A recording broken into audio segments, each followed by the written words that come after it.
రాధిక ఆప్టే ఈ పేరును టాలీవుడ్ జనాలకు కొత్తగా పరిచయం చేయాల్సిన అవసరం లేదు. నందమూరి నటిసింహం బాలకృష్ణ హీరోగా, బోయపాటి శ్రీను దర్శకత్వంలో విడుదలైన లెజెండ్ సినిమాలో హీరోయిన్ గా నటించి మెప్పించింది ఈ బ్యూటీ.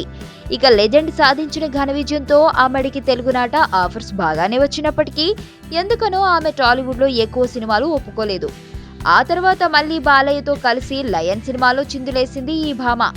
ఆ తర్వాత మరే తెలుగు సినిమాలోనూ కనిపించలేదు. కానీ ఈ మధ్య బాలీవుడ్ లో ఫోబియా అనే హర్రర్ సినిమాతో ఒక్కసారిగా వెలిగిపోవాలని చూసింది రాధిక.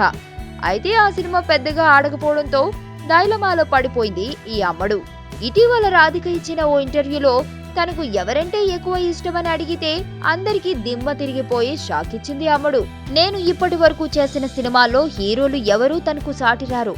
అసలు నేను ఇప్పటి వరకు అలాంటి మగాడిని చూడలేదు. మగాడంటే ఇలా ఉండాలి అంటూ తెగ పొగిడేసింది రాధిక. ఇంతకీ రాధిక ఎవరి గురించి మాట్లాడిందంటే తనను అంతగా ఇంప్రెస్ చేసిన తమిళ సూపర్ స్టార్ రజనీకాంత్ గురించి. రజనీతో కలిసి రాధిక ఆప్టే నటించిన కబాలీ సినిమా ప్రమోషన్స్ లో భాగంగా అమ్మడు ఈ వ్యాఖ్యలు చేసింది. ఇలా రజనీకాంత్ గురించి ఇంత గొప్పగా చెప్పిన హీరోయిన్ రాధికను తలైవా ఫ్యాన్స్ మరి తమిళనాట ఆదరిస్తారో లేదో చూడాలి. రజనీకాంత్, రాధిక ఆప్టే నటించిన కబాలీ సినిమా జూలై 22న ప్రపంచవ్యాప్తంగా గ్రాండ్ గా రిలీజ్ అవుతుంది.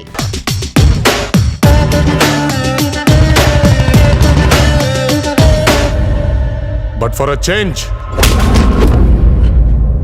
ఆ బలహీనుడి పక్కన కూడా ఒక బలం ఉంది.